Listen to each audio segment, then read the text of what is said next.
La entalpía de un sistema. Los cambios térmicos a presión constante se expresan mediante la función H, llamada entalpía o contenido calorífico de un sistema. Esta función se define por la relación H igual a E más PV, donde H sería la entalpía y este es igual a la energía más la presión por el volumen. De esta función se derivan en cambios de entalpía, a lo que le llamaremos delta H, y esta es igual a H2 menos H1, donde H2 es la entalpía final y H1 la entalpía inicial. De aquí sustituimos el valor de la primera función en los otros, quedaría delta H es igual a E2 más P2 B2. Esto le vamos a restar E1 más P1 B1, a lo que se le derivaría delta H es igual a delta E, que es el cambio de la energía, más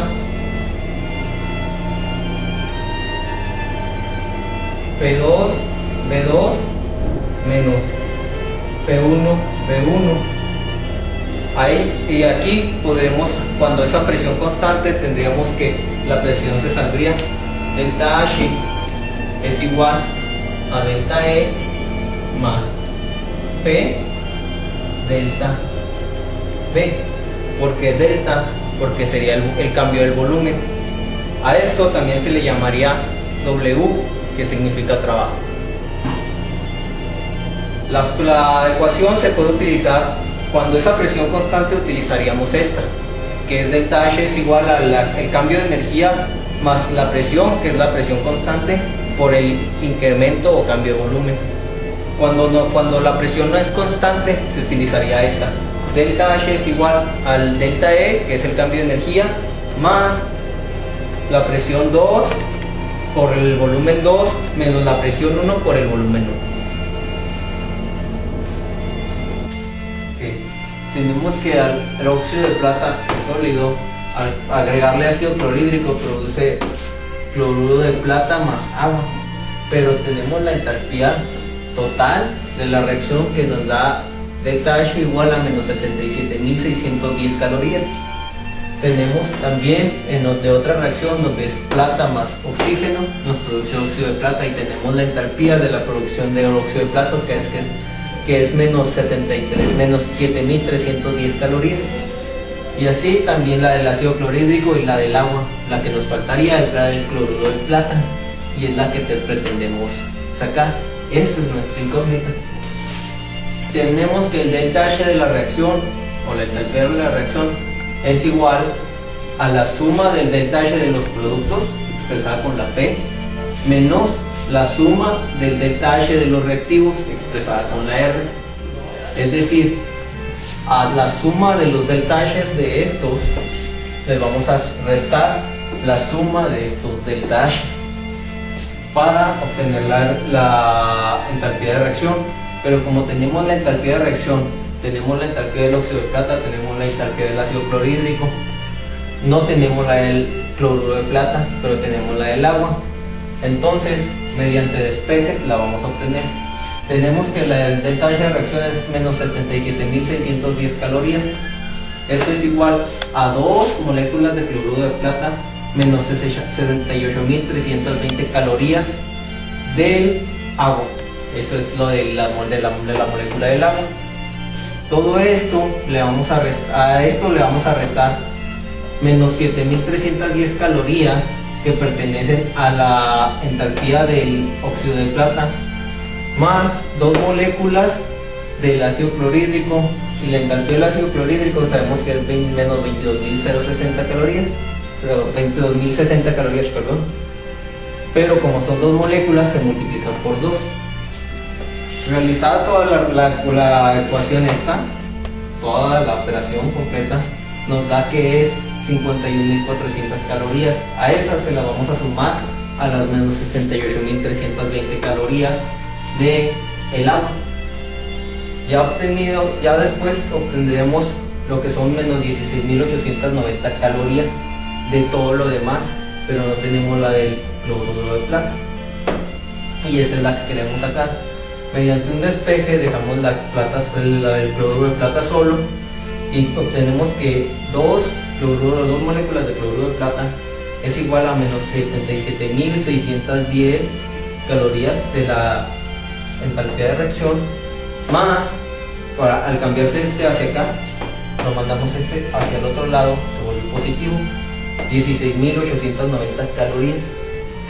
Al hacer la operación nos queda que el cloruro de plata es igual a menos 60.320 calorías, pero tenemos el 2 de las dos moléculas, lo mandamos hacia el otro lado y como está multiplicando pasa dividiendo, y así tenemos que la entalpía del cloruro de plata es igual a menos 30.360 calorías.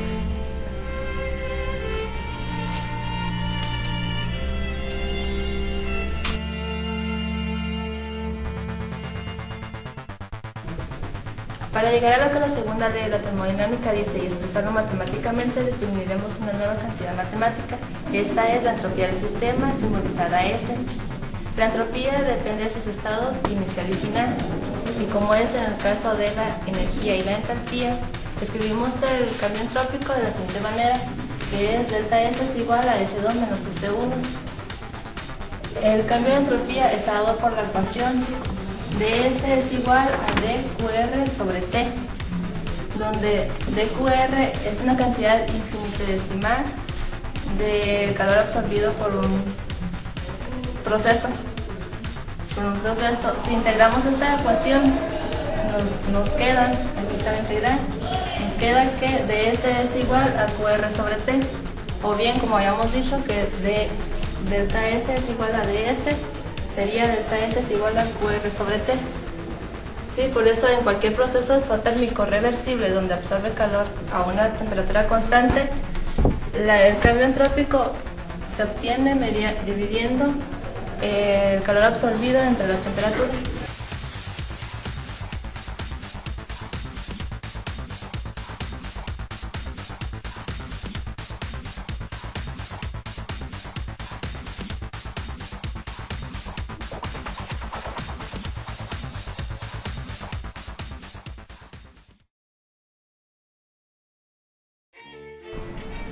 La segunda ley de la termodinámica se puede explicar de la siguiente manera.